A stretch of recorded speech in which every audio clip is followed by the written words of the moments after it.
Syracuse men's lacrosse is making a late season push. Gary Gate and crew just took down a ranked opponent on the road. So can they do it on a neutral field as well? We'll find out if SU has a chance to make the NCAA tournament. And top-ranked Syracuse women's lacrosse hit the road for a top-5 showdown against number 5 North Carolina. 2 lengthy win streaks were on the line at Dorrance Field, and only one could continue. We'll tell you which one is still alive. And it was a busy week for SU softball. The Orange played 5 games in 7 days, all the way from the 3-1-5. We're also talking spring football later on. We've got plenty of guests tonight. It's a 40-minute on the bench, and it starts right now.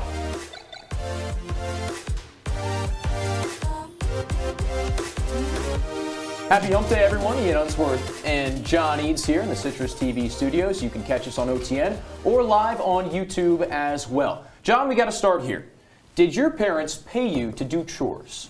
I think it's a pretty common thing. It is, but for me, this is how it works. So I would always get my iPod Touch taken away because I was always up way too late playing Clash of Clans, Temple Run, all that business. So if I did the chores, I got my iPod back and I didn't get any money. How about you? So you kind of got bribed with the screen time. A little bit, yeah. I got a little $10 allowance per month. Must be nice. And so that's what leads us into our first headline. Let's get into it on the bench. Jesse Edwards is transferring to West Virginia. The center announced it Monday. The Dutchman is taking those country roads home to WVU. And so you ask, why did you go to Morgantown for your last year of eligibility, Jesse? Well, here's the thing.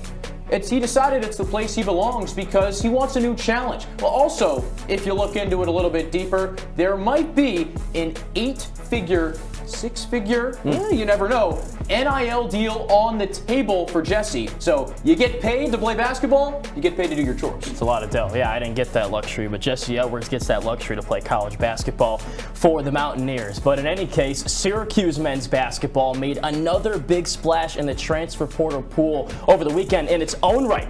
The Orange earned his signature from Auburn transfer Chance Westry. Now, that name should sound familiar because Coach Autry and company have been on this kid for years. Syracuse offered the former 4-star guard 4 years ago, but the Sierra Canyon product picked the Tigers out of high school. Now, after a 2022 season that was tarnished with a knee injury, Westry decided to find a new destination, and now the guard has signed on the dotted line to join the Orange. So, welcome to Syracuse, Chance Westry.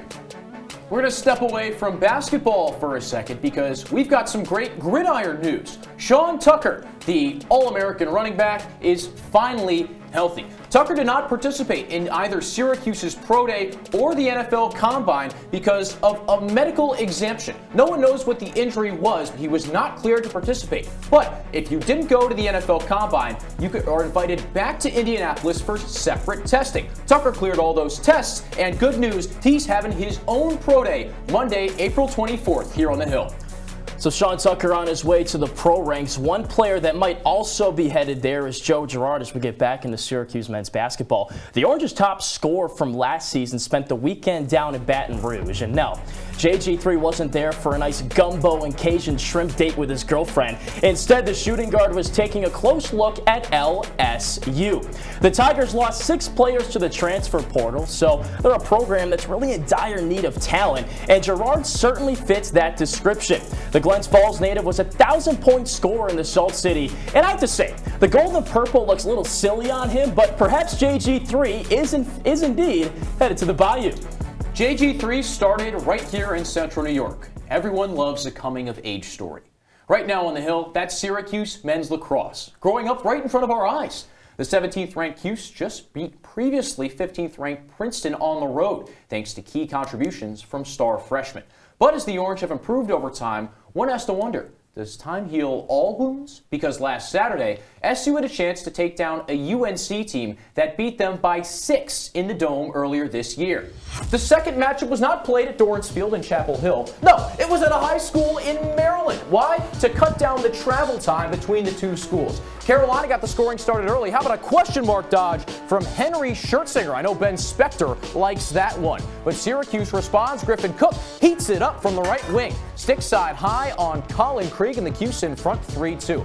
But a problem for the Orange in the first half, turnovers, especially on the clear. James Matten whirling Dervish for the score, 3-3, the score. And Syracuse had 8 turnovers in the second quarter alone. That provides extra opportunities for guys like Logan McGovern, who had 8 points in the first game, a hat trick on this one. Right before halftime, Cole Kirsch gets one back with his trademark bull dodge. Halftime score 7-5. That goal cut the SU deficit to 2, and it would prove dividends because Gary Gate made the right adjustments after halftime. Jackson Burtwhistle bounces it in. We're tied up at 7 midway through the third, and then Michael Leo, the inside swim move, he falls to the ground and goes 5-hole on Krieg. Cuse back in front for the first time since the first quarter, but Andrew Tyrar would slow that SU momentum.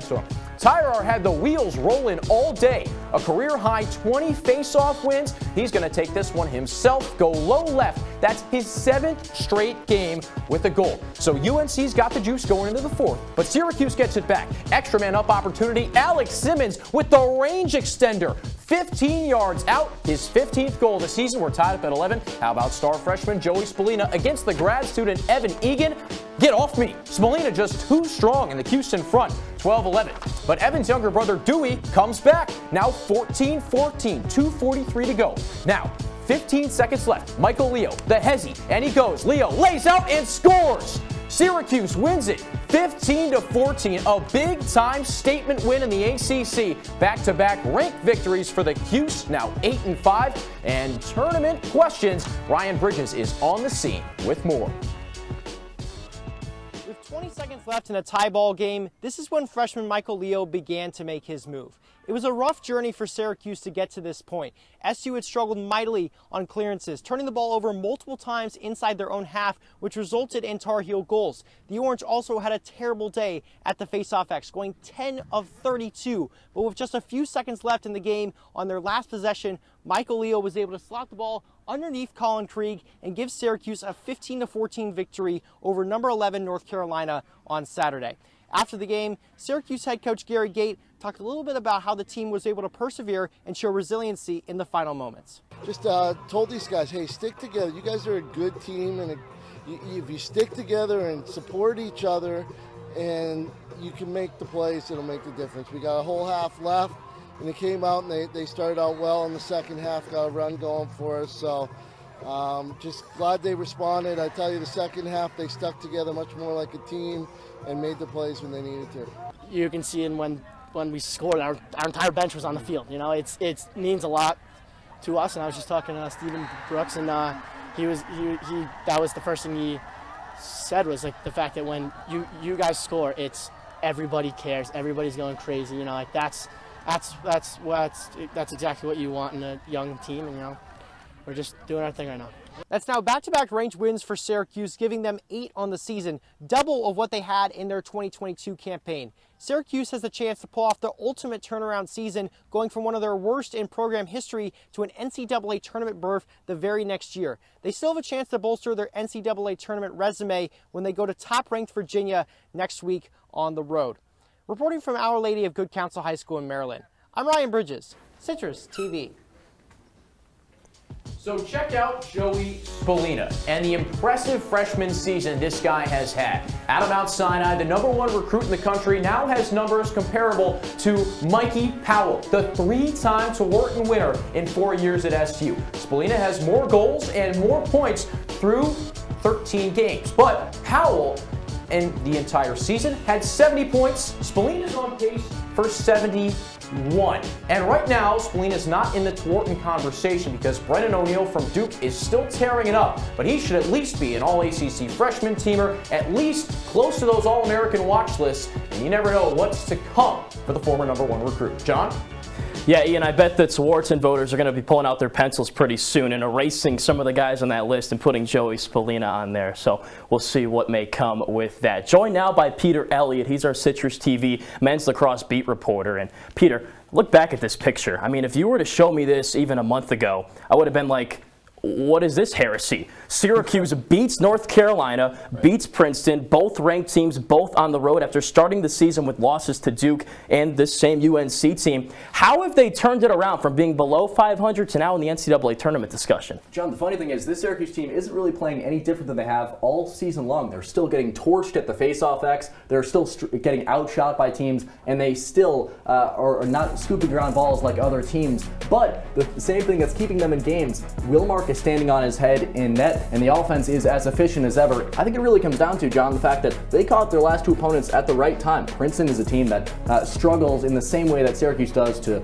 scoop ground balls and win at the face-off X, and UNC just played sloppy. The Tar Heels committed 18 turnovers and only had 27 of their 50 shots on goal. So I think they caught those two opponents at the right time. You're not going to get as lucky against UVA and Duke, but those were two needed wins against ranked opponents. Well, you mentioned meeting teams at the right time, and perhaps that might be the case for UVA because they were the #1 team in the country pretty much all year, but they've lost a couple of games as of late. These are the two games left. Mention UVA, and then Duke is up next for Syracuse. So with those games in mind, what does Syracuse need to do to close out the regular season to make the NCAA tournament? Yeah, not easy, right? Not an easy at path to finish off. Well, Syracuse is kind of on the bubble right now, 19 in RPI, but if they really want to have a chance of claiming one of those 8 at-large bids to the tournament, they've got to win one of these games against UVA and Duke. And that's easier said than done, obviously. Yeah. But a couple ways they could do this is limit unanswered scoring runs. That's what's kept them out of games against Duke and Notre Dame and why they've fallen short in those games.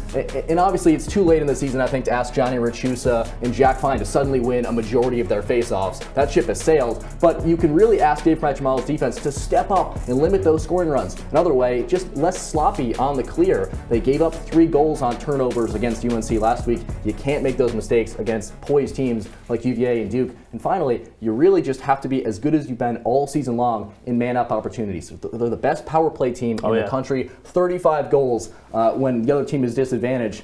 They have to be that good against Duke and UVA. And if Pat March's offense can keep that form against those final 2 teams, this Syracuse team has got a shot at dancing in May. I'll tell you what, that man-up unit is so fun to watch, and they'll need every bit of that production from that unit against Duke, a team they've already played, lost to in overtime, 14-13. Should be a great one, though. So that's all for now. Thanks so much for joining us tonight, Peter. Thanks, John. All right, quick break in the action here on the bench. When we come back, Syracuse women's lacrosse also played North Carolina, funny enough, down at Dorrance Field. A couple of lengthy win streaks on the line. One of them had to end. We'll tell you which one did end after the break. Well, Thomas, you've got pre-diabetes. But with more exercise and a change in diet, it can be reversed. I've tried exercising. It just makes me hungry for bacon. I love bacon, too. And who really likes to exercise? Not me. Me neither. Nobody. So we're good? What? Oh, you still have pre-diabetes. Big time. Here's your check.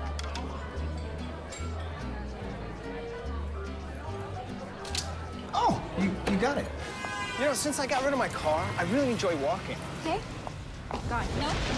Getting pulled over for buzz driving could cost you around $10,000 in fines, legal fees, and increased insurance rates. Oh, you're home early. You live with your mom? That'll set your game back a few years. Buzzed, busted, and broke. Because buzz driving is drunk driving. Come on, it's not that hard. My big man fingers are having a problem with these little tiny buttons. Whoa, watch it there. Your blood pressure's gonna go through the roof. Tell me about it. I'm trying to learn how to get it down. Instead, it keeps going up. High blood pressure can increase the risk for heart attack or stroke. Learn how to keep yours at a healthy range. Ever hear a voice command? Just say text barbershop to 97779. That's not what I said. Just give me that. Now my blood pressure's up. They said I have troll teeth. That my voice sounded like a possessed baby doll. That no one would ever love someone as stupid as me. That I was fat, ugly. Disgusting.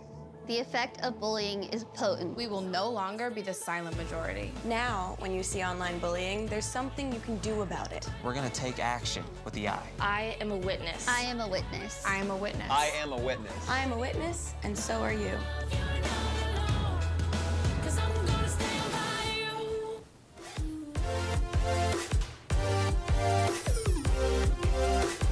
Hey, welcome back to On the Bench with Ian Unsworth. I'm John Eads. Ian, you're 22, right? Yes. 22 years old? All right, I'm 21. Now, I want to flash back and make ourselves feel kind of old here. The Billboard Top 50 on April 13th, 2019. I'm going to read you some of the songs that were on there. They should ring a bell. So, Old Town Road was number 1. Middle Child, J. Cole, number 10. Tatiana, remember that one? Number 13. That's not a good memory. Going Bad and Sicko Mode, all in the top 20 as well. You like any of those ones?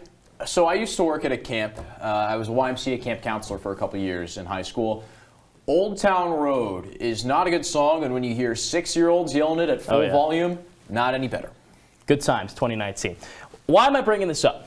I'm bringing this up because April 13th, 2019 is the day that a Titanic win streak began. It belongs to the North Carolina women's lacrosse team. 41 consecutive wins at Dorrance Field. Now stay with me here. April 13th, 4 years ago. You know who the Tar Heels beat that day?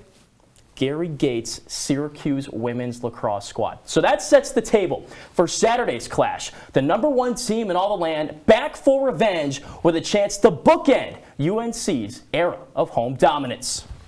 One of the best venues in lacrosse, Dorrance Field. One more streak for you real quick. 7 straight wins for UNC against Syracuse. The Tar Heels opened the scoring 1 minute in. Melissa Scanoni off the soil and in. 1-0 UNC. 3 minutes later, Emma Ward behind, quarterbacking the play. Pinpoints Emma Tyrell for a quick stick Gino to put Syracuse on the board. Tyrell at it again a few moments later. Pedal to the metal all the way to cage. 3 unanswered goals for Syracuse. The Orange in control. Early in the second, North Carolina down. Tic-tac-toe. Nicole Humphrey hits pager. Syracuse quickly pushed the lead back to 3. And watch this, Megan Carney, wrap around. Shout out to the How You Doing podcast. Late in the first half, Orange up 3. Marissa White adds 1 more for UNC, so 8-6 at the half. Now the Heels came out hot in the second. Caroline Godin open on the porch and she scores. Heels within 1. 2 minutes later, a dunk. Caitlin Wurzberger all tied up at 8. Moments later, Meg Tyrell calls ISO. She sweeps and she scores. SU back in front, but the Goats aren't going anywhere. Humphrey slashes and hits nylon. Back and forth we go. So 1st to 10 wins perhaps. In that case, hey, it's the Orange. Adamson slithers to the front door, rings the doorbell. 10-9 Syracuse. Let's head to the 4th. Wurzberger, patient like a deep sea fisherman, finds a teammate. That's Riley Casey. UNC down 1. Seconds later, free position chance and a score. That's Alyssa Long. We're all tied up at 11. Syracuse back on the attack. Skirt, Megan Tyrell skips it in. She's now 2nd all-time in Syracuse program history in points. More on that in a second. UNC scores to knot it up at a dozen. And Megan Carney, she wants the baker's dozen, finds the bottom corner, put the Orange in front. And then in the final minute of the play, it's 44-24. Emma Ward to Emma Tyrell. That's the dagger. Syracuse wins 14-12 and dissolves UNC's 41-game home win streak.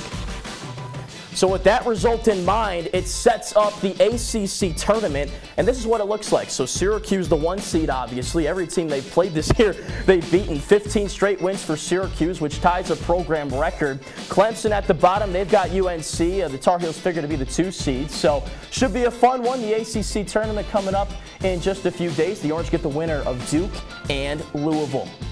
Now, we talked about it a little bit during that win for Syracuse. Megan Tyrell accomplished history. She continues to just move up and up and up in the rankings. Right now, she's 2nd in Syracuse women's lacrosse program history with 394 career points, just 2 behind Katie Rowan, who holds the top spot. Kayla Traynor also on there. She's the Syracuse women's lacrosse head coach. Emily Harris-Chuck on there. We've had the pleasure of watching 2 excellent players play at Syracuse, and Meg Tyrell and Harris-Chuck and Alyssa Murray-Cometti on there as well. So still plenty of lacrosse to be played for Syracuse, and a chance for Meg Tyrell to pass Katie Rowan against Boston College. The Syracuse team meets Boston College tomorrow at SU Soccer Stadium. And hey, if you tune in, you might see some history. And I'm sure we're going to talk a lot about this SU women's lacrosse team, the postseason chances, all that kind of stuff. We've got Ian Unsworth with Adam Avin, our CitrusTV women's lacrosse beat reporter, in studio. If you show up at SU Soccer Stadium, you're probably going to see this guy there, Adam Avin. And if you don't show up, you can catch the updates with him on Twitter at _Adam Avin. So, Adam, we have to start with the team before we get into any specific players because this is history for Kayla Trainer and company. 15-0 for the first time ever. So, with one regular season game left, Adam, can this team complete a perfect season? Look, the short answer is yes, Ian. I mean, this team can totally complete the perfect season, but we got to look at tomorrow first. They play a BC team with a lot of offensive firepower as well. A couple players lead at the top of the country. But this team went toe-to-toe with Northwestern and UNC, two teams that Syracuse have beaten. If you're looking at the long run, I mean, Syracuse can totally go all the way and win the national championship. We all know the ACC is the powerhouse of college women's lacrosse. All the ranked opponents are in that conference, and they've beaten all of them and stayed undefeated against all of them as well. And if they do that, it'll be the first undefeated season in program history and bring home the first national championship in program history as well. This has been a historic season, but we've witnessed just the beginning of it. What an accomplishment that would be for Kayla Trainer in just her second season. And John already talked about it, but I want to ask you too, because Megan Tyrell is still climbing up those leaderboards. 2 points away from Katie Rowan. She could totally hit that mark tomorrow. So, the biggest award in lacrosse is the Twarton. It's like the Heisman of lacrosse. So, will Megan Tyrell win that award? And I have to go grab something real quick. I'll be right back, but go ahead. Sure. So yes, Megan Tyrell could totally win the Tewaaraton Award. In my eyes, she's the favorite. Right now, she's second in the country in points, but can totally take the lead after BC tomorrow. And I expect her to have a big day with this record on the line, becoming the all-time points leader for Syracuse tomorrow. I mean, Megan Tyrell has been awesome all season, but if you look back at last year, she had 78 goals. That was one shy of having the most goals in a single season for Syracuse. And this year, she might be having one of the most balanced offensive seasons in Syracuse history, 43 goals and 43 assists. If you look back at last year's Tewaaraton winner, Charlotte North from BC, who won it back-to-back years, she didn't lead the country in goals, and she wasn't even top 30 in assists. These Tewaaraton committees look at the best player on the team that is who's having the most impact on their team and is playing the best, and that is by far Megan Tyrell, one of the best and most balanced players in Syracuse history and in the country. Well, we'll get to see some superstardom from her tomorrow against BC. Also, Adam, it's your star day tonight. Happy birthday, my man. Thank you. Oh, my God. Yeah, put on the crown. And I think you've got some time to celebrate. We're going to hit a quick break so Adam can get out of here and enjoy his birthday. We're talking softball on OTB after this.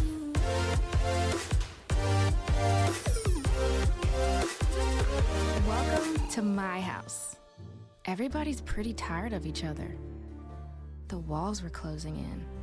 Clearly a case of too much family, too close, 24/7. If this sounds like your house, try going someplace new. YourLifeYourVoice.org. You'll find lots of ideas to help you handle the family stresses of being confined to close quarters. YourLifeYourVoice.org. It could help you find a little more breathing room.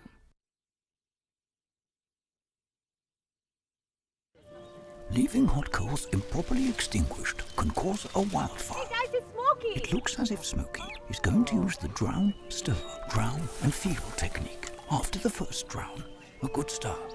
Next, another drink. And finally, a close feel. Is it cool? Okay. Yeah. Hey, Smokey, catch! Oh, my bad, Smokey. Only you can prevent wildfires.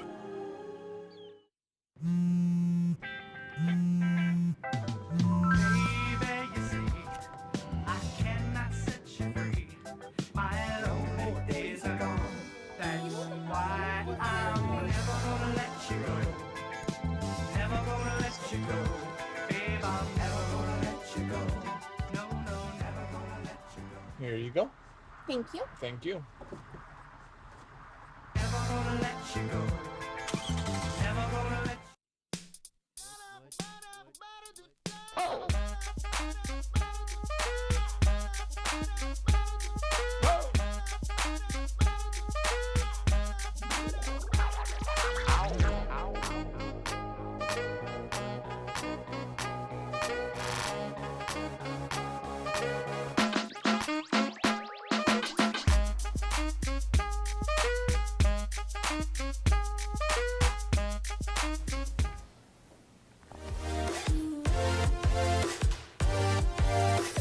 On the Bench rolls on here with Ian Unsworth. I'm John Eads. We got to take a break from the lacrosse, unfortunately, and talk about Syracuse softball. And for this softball team, it's been Very interesting season, very hard to peg, very up and down for Syracuse softball this year, but things were looking up heading into last week. The Orange won their first ACC series of the season with a pair of wins against NC State, and things were looking rather meh, you could say, after the Orange went to the state capitol. So 2 games against UAlbany, the Orange lose the first one 5-0, just no offense in that game, obviously, as you can tell. 5-4 win in the second game, though. The Orange take it in 8 innings. Lindsey Hendricks with a complete game, allowed 8 hits, 4 earned runs, had 7 strikeouts, and Angel Hasso and Gianna Torres each had 2 RBIs apiece. So not much offense in game 1 for Syracuse, but it really picked up in game 2. You look at the stats, though, seems like the Great Danes dominated. Either way, 1 win for either side, and more softball action after that as well for the Cuse. Yeah, after that non-conference split, the 3-game ACC weekend series ensued. And just like against the Great Danes, Syracuse split the first 2 games with North Carolina down in Chapel Hill. But the series finale didn't go so well. Lindsey Hendricks was on the bump for the Orange, and she didn't last that long. Hendricks only made it 3 innings. We pick it up in the bottom of the second, and yeah, fastball over the outer half, and Kirsten Lisea says goodbye. Solo shot over the right center field wall. UNC's up 1-0. That's the 7th home run of the year. Bases loaded after Madison Knight comes in, but more runs just keep flying home for UNC. That's Skylar Brooks scoring. Now she's up the dish, bottom of the 5th. Yeah, the bases are loaded again. All you really have to do is put it in play sometimes, and the downward spiral continues for Syracuse. Bree Stubbs scores, and then in the bottom of the 6th, we got Stubbs at the dish. 2 runners in scoring position. And here is Stubbs' second base knock of the day. 21 hits in the series for Carolina. That's 7 a game. And remember, these are 7-inning contests, so that's at least a hit per inning. And just to top things off, we got Abby Settlemeyer at the plate.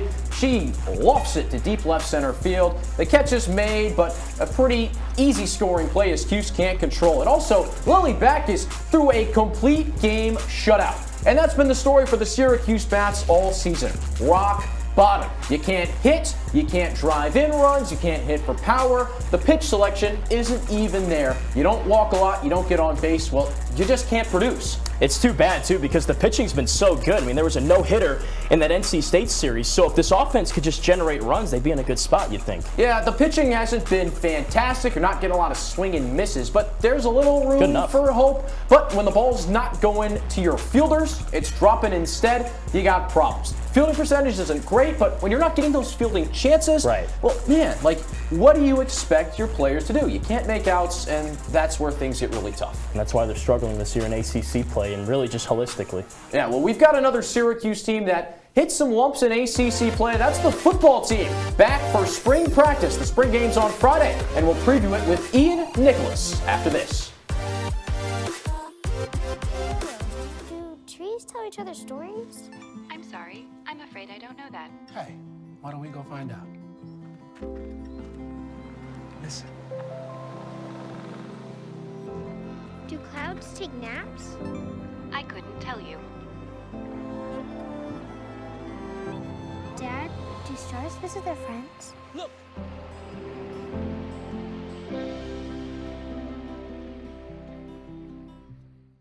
Jordan knows he shouldn't eat this entire bowl of nachos, but tonight he's earned that right. Because a few hours ago, in the middle of happy hour, he recognized a sign. Not from the gods or a bolt of lightning, but from a double heart, a kissy face, and a 4th ha in ha ha ha. That's when Jordan knew he was buzzed. So when it was time to go, he got a ride home instead of driving. Be a legend like Jordan. Recognize your buzzed warning signs and get a ride home. Buzz driving is drunk driving. They call me Maxie, but I prefer tripod. I was your above-average 4-legged homie, and then wham, bam, minivan. Some people pity me. Now that's lame. I still run, fetch, and swim. And the ladies love me. I'm the ultimate wingman. Just don't ask me to high five.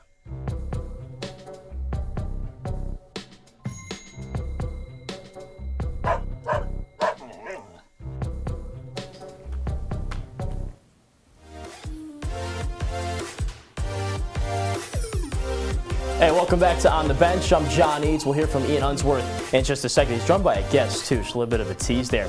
Hey, the tulips are out. It's spring. It's peak lacrosse season, NCAA tournaments coming up, but it's also spring football season, baby, and it's got to be exciting times if you're a Syracuse football fan. The Orange go bowling last year, 7-6, but in the offseason, a lot of coaching changes, a lot of fluctuation. But despite all that, Dino Babers, Syracuse's head coach, says that coaching carousel has boosted the team's hunger to improve every time it's on the field.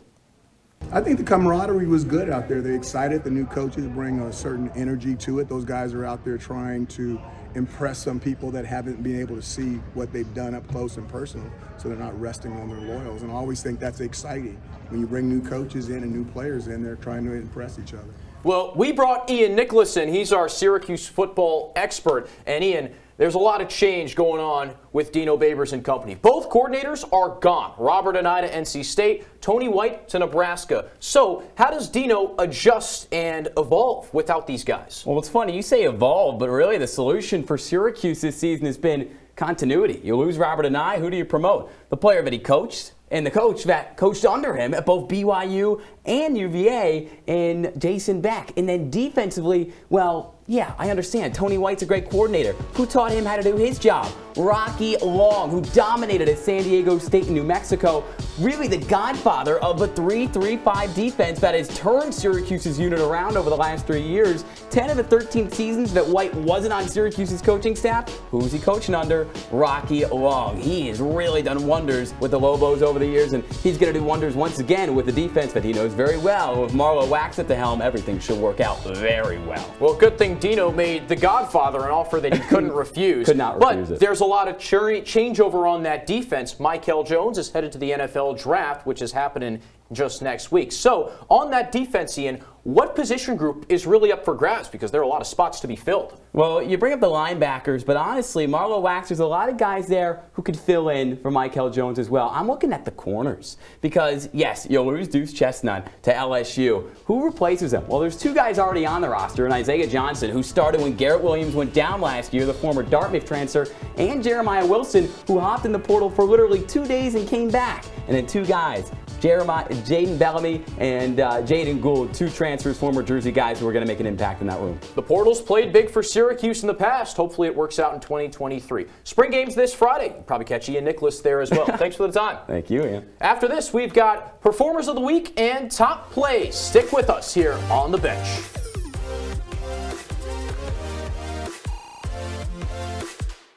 There's one thing you can never have sex without. It's not something you buy. Or something you take. In fact, there's only one way to get it. It has to be given to you, freely.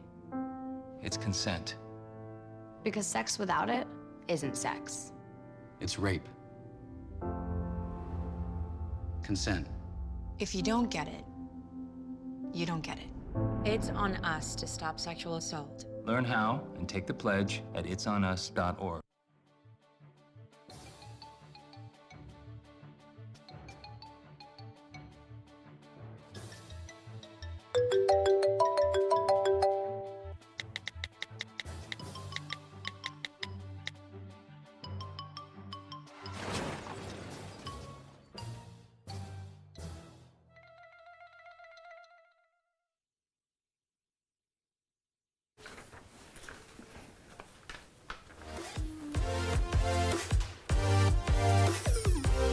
For the last time this semester, Ian Unsworth and John Eads, we are taking you home on The Bench. John, we've had so much fun this semester, and we always get kind of rowdy with this segment at the end. And we start with our Performers of the Week. We had so much fun with lacrosse. We've got 5 laxers for you. What's another term for laxers, since you're so deep in the culture?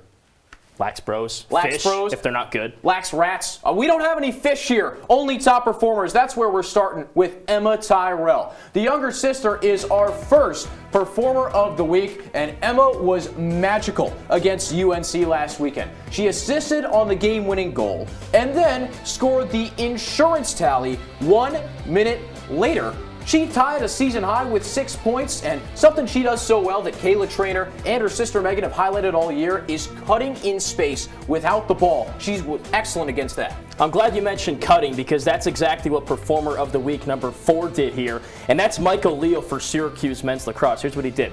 He caught the ball, you're going to see it in a second, cut to the cage, and scored the game-winning goal for Syracuse. He's supposed to be a true freshman, but he's from Long Island, so no, he's not a true freshman. So here's Leo, takes it down the alley, slithers like a snake, gets to the top of the crease, and just sends it in. That is cutting with a capital C. Leo pivotal in Syracuse's win over UNC, the first ACC road win in the Gary Gate era. Really got to love the Leo layout. So we go from Emma Tyrell, Michael Leo, 2 Long Islanders. We've got a third because Long Island is the lacrosse capital of the world. It's the older of the 2 Tyrells, Megan, because she just passed her head coach. How about that? You looked at the sidelines, you can tell your head coach, hey, I am better career statistically than you. She's got 394 points. Kayla Trainer, 393. And Tyrell this season, 43 goals, 43 assists.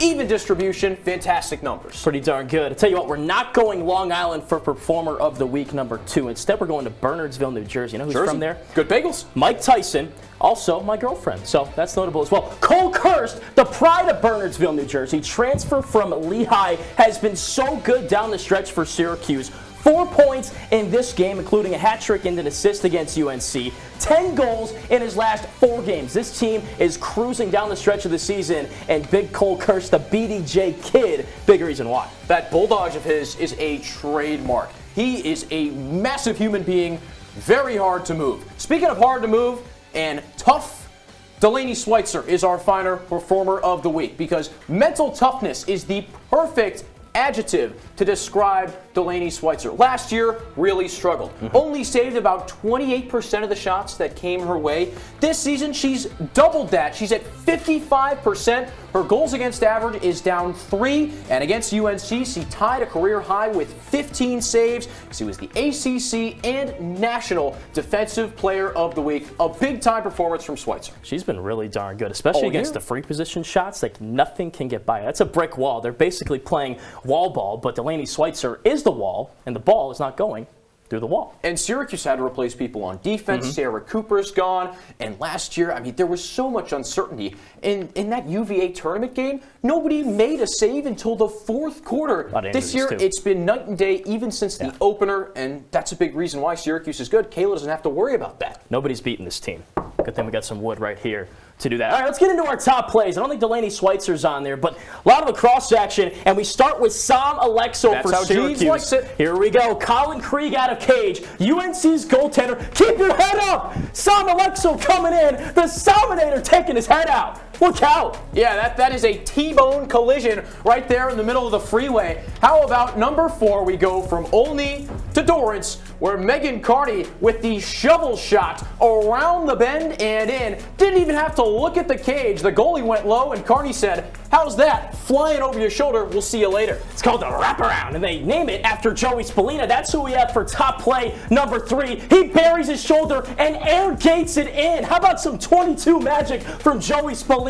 Critical goal in Syracuse's upset win over the Tar Heels. I'm coining a term here for top play number 2. We've heard about the scoop and score, but how about the slip and score from Megan Tyrell at GLE, loses the footing, but still gets the shot off and draws the flag.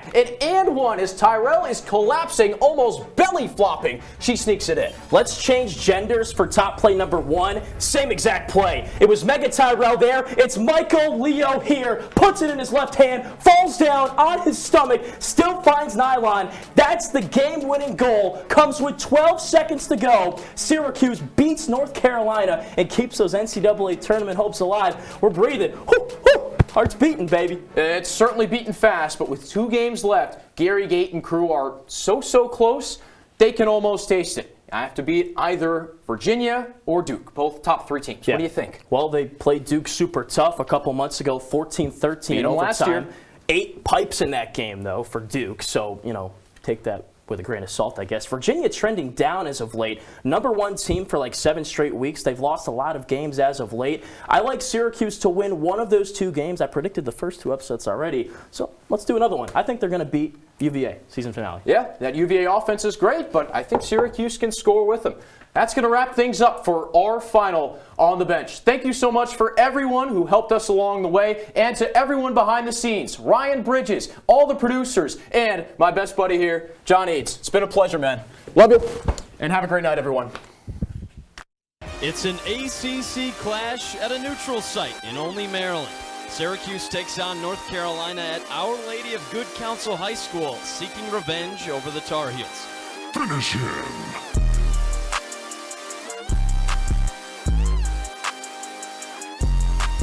Off to Hiltz, now to Thompson on the near side. Underhand shot, he cranks it in.